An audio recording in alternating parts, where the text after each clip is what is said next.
The body has limitations, the mind does not. We focus so much on what goes on from the neck down that we forget it all starts from here.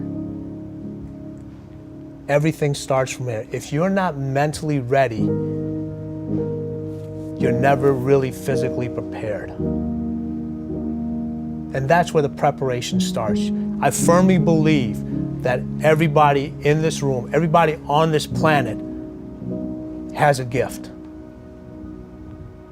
It's your job to figure out what that gift is. Then it becomes your job to decide whether you're going to act on that or not. Everyone sees the work that you put in, but it's what you don't see is going to determine how far you're going to get. I hear stuff all the time. People say, oh, look in the mirror and you'll see why you're not succeeding. I don't believe that, okay? It's what you don't see in the mirror. That's what's holding you back.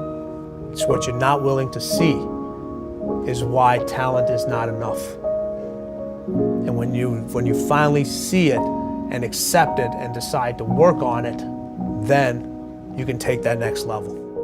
Have the right heroes. I mean, I've always been lucky in that respect. And if the people you look up to are going to form your vision of what the world, how you want to be in later life. And I'll give you two pieces of advice. I'd invest as much in myself as you can. I mean, you're your own biggest asset by far. I mean, you've got all kinds of potential. All the people in this room, you're lucky to be in this country, gotten a good education, but most people go through life using up a very, very small part of their potential. And so anything you do that invests in yourself,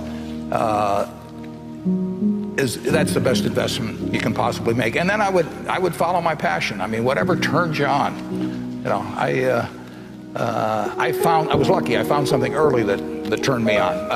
But you don't want to take a job just for the money. You don't want to take a job for an organization that you really don't feel good about, or work for people that you don't feel good about. You really want to be excited when you get out of bed every morning. And it won't necessarily be the job that you have 10 years later, but you'll be learning so much as you go along. And I took a job with Ben Graham, my hero, and I never asked the salary, and I found at the end of the month when I got my first paycheck what I was earning, because I just knew it was the right thing to be doing. So I would follow your passion.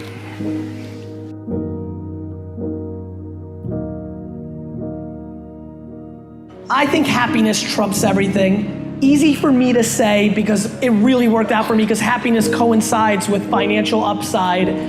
I have friends who make $74,000 a year that are just happier people than friends that are making $18 million a year that are not. You've got to do you, but please don't let the entrepreneurial society, don't let me, don't let your parents push you into what success is. It's different for all of us, but, and this is the big but, you got to be self-aware about it. Yeah, who you spend time with is who you become. Because whoever you spend time with affects your beliefs and your values, and your need for their love, their attention, their significance will affect. If I'm going to play tennis and I play someone worse than I am on a regular basis, I am not going to get better. Right. So you play agassi. Yeah, you do that. Even if you play terrible, your skill sets are going to grow significantly because of your desire to connect and to play at that level. And I should be the weakest link in my chain that I have, and that'll make me be stronger, it'll make me run faster. I mean, like an analogy I've always used is, all right, if you run the 100-yard dash with people that can't run as fast as you, yeah, you'll win. Hands down, you know that. But if you run with people much faster than you, all right, yeah, you might come in last every single time, but your time will be better. Because they're making you run all the faster. They're making you dig down just a little bit more. It doesn't matter that you won, your time is faster. And that's what I knew I had to do. I had to get out of Loserville and throw myself into a place where, like, this is what the fuckers do for a living. The reality is going out and trying to do something, whether it's to make it on your own, it's to start your own company, to write a book, or to pursue some artistic career, you are facing adversity day in and day out. People don't like what you do. It's easier to quit. you run out of inspiration. You think this opportunity is going to be your big shot and it doesn't pan out, or you get fired, or you get bumped. There's what it really is a day in and day out kind of adversity, right? It's never as easy as you think it is. It never goes as smoothly as you think it is. And I think obviously how we respond to these sort of pivotal moments of enormous adversity is one thing, but I am more interested in how you bounce back day in and day out. How do you get up and do the work, and get up and do the work, and get up and do the work, and deal with the problems as they come your way. It is completely in your control, and it's completely identifiable. And it's only when people don't want to believe that very simple truth. And if you guys know Occam's razor, right? The simplest answer is usually the right answer.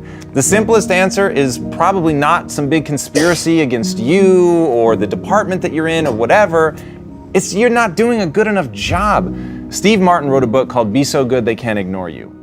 It's like the masterpiece is enjoying your life to the utmost and having the most success with your family, with your friends, the most relationship success, the most harmony with the people that you come in contact with. But that doesn't seem to be rewarded the same way in our world as like someone who's got some baller house and a fucking helicopter picks him up and he's got golden underwear But that fades, right? Yeah, it does, but they can have that helicopter, and I guarantee you that it fades and they want something new. There's something new that you're desiring past that. Like if you're born into like some super wealthy multi-billionaire family and you've got a Ferrari when you're 16 and you drive around and fly around everywhere in private jets and you live in a giant mansion, I just don't think that you can ever appreciate definitely not the difficulty of life. So the first important lesson that I want to impart to you is the importance of escaping what I call the comparison paradigm. Okay, so you basically have the self-acceptance paradigm and the comparison paradigm. And let me point out some things to you that you might have never thought about. All right, so say you don't make a lot of money, or let's say that you're not that tall or you're not that good looking. Well, think about this for a minute. Imagine you're making $100,000 a year. Okay, you're making $100,000 a year. Sounds like a lot, right? Well, what if I told you that when you make about $100,000 a year, you move into a neighborhood where you probably have friends that are making $500,000 a year or even $1 million a year? Well, what happens if you move into a neighborhood where people are making $1 million a year? You're going to be around people who are making $10 million a year. How about if you make $10 million? You'll be around people making $50 million. Well, do you think that you would feel secure with yourself if you had $50 million a year? You think you would, right? Actually, what I would tell you is that unless you fix the inner issue, you still probably wouldn't. Because when you're making $50 million a year, now you're comparing yourself to people that are called old money. And old money laughs in the face of $50 million a year, okay? Old money laughs in the face of $50 million a year. In fact, you will never win. You will never win in this paradigm. I remember being out in the Lincoln Mall in Miami South Beach, and I went to this watch store. I think it was called Arthur Miller or something like that, and they have these like $100,000 watches. And out of curiosity, I said, how do you sell these? Who's interested in stuff like this? Just not like in a mean or judgmental way, I was just curious. And she was like, well, when you can't bring your yacht to the restaurant, you can wear your Arthur Miller watch. And why do people do that? Well, I think they do it because they need for people to see that they have the big yacht in order to feel comfortable with themselves. It's like when their yacht's not around, they feel naked. It's almost like if you have your favorite shirt or you're not wearing it, you don't feel good. As you get more and more money, you buy your favorite yacht, you don't feel comfortable if you don't have your favorite yacht around. You're in celebrity circles, but actually celebrities aren't even that rich compared to old money. Whatever circle you're in, there's always somebody who has more, okay? There was a great Nas lyric where he talked about this, where he's like, rappers, we think we're so tight because we got like a gold grill or a Rolex watch, or like heated floors. There's people with a piece of artwork in their house that's worth more than your gold grill, your heated floor, and everything that you own. One little piece of artwork, okay? So if you're comparing yourself, you're not gonna win, no matter how much cash you make. You have to get out of that paradigm. All it is pure insecurity. In fact,